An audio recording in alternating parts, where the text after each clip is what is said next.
Well, I'm joined now by TalkTV presenter Richard Tice and royal author extraordinaire Tina Brown. I can't think of anybody I'd rather have than you, Tina, to wrap up this extraordinary period in British history, actually. And great to see you, Richard. You've been here pretty much ever present from the start. And it has been truly fascinating time, I think. And we'll look back on it and we'll all remember where we were when the Queen died and when these extraordinary events rolled out.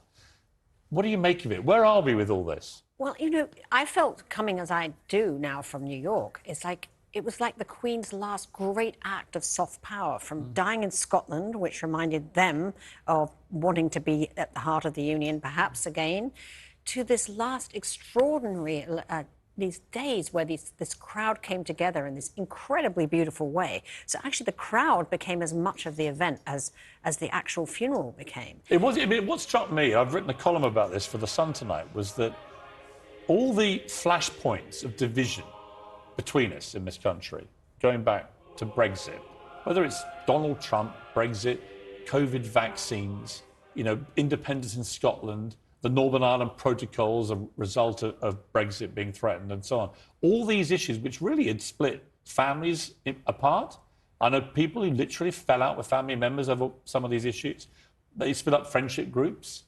They turned us into a sort of toxic society fueled by social media, people taking sides on everything, screaming at each other. And then we just had this gigantic pause when none of that mattered. Well, I don't think anybody in these huge crowds probably had any discussion about any of those things. It was all centred on one thing, which was our monarch, our monarchy, and the national identity of our country. Absolutely. And also those incredible, the traditions, the richness of our history was dramatised before our very eyes. And suddenly you saw what Charles was king of.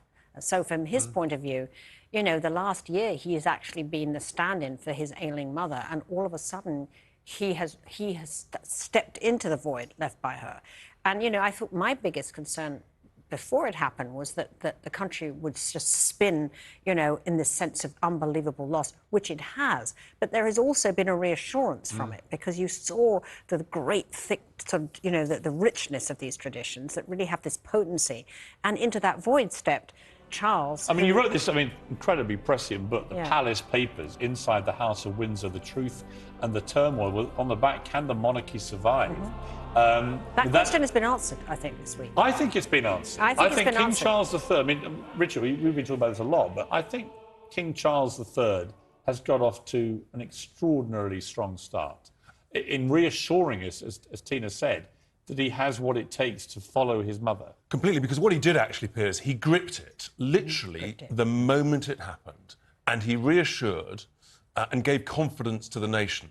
And in a sense, he's proven that the monarchy it's our constant, it's our foundation, one of the key foundations of the United Kingdom.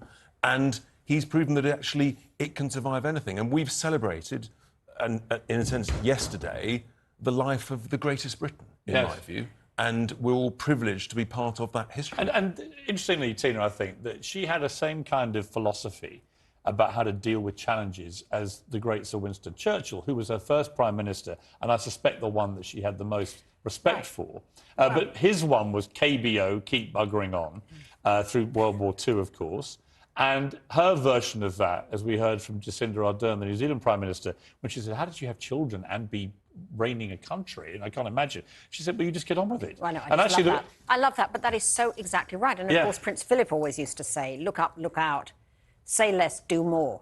And I love that philosophy. And that was, of course, the Queen's philosophy all along. Which never complain, never explain, don't give interviews, don't show too much of your own self. You don't need to. And actually, the less they showed, her and her mother, the Queen Mother, I mean, all the Queen Mother ever had to do was stay in London during the Blitz and not leave to safety she could have done, and then go down to the East End and stand in the rubble and say, I'm here for you. And the public never, ever forgot that. They loved her from that moment on. I think very similar to that was the sort of wordless rebuke, if you like, of the way the Queen sat alone, obeying the COVID rules, you know, in that Windsor, you know, in Windsor Chapel. Obeying the rules that the people who were setting them the night before Correct. were breaking with 2 illicit parties at number 10 Downing Street. And there's something about the juxtaposition of those facts. Yes. I think when people read about the Downing Street parties, they remembered the Queen sitting there alone. And it was such a I think that's what finished off Boris Johnson, Yeah, actually. no. I think he would have survived Partygate if it hadn't been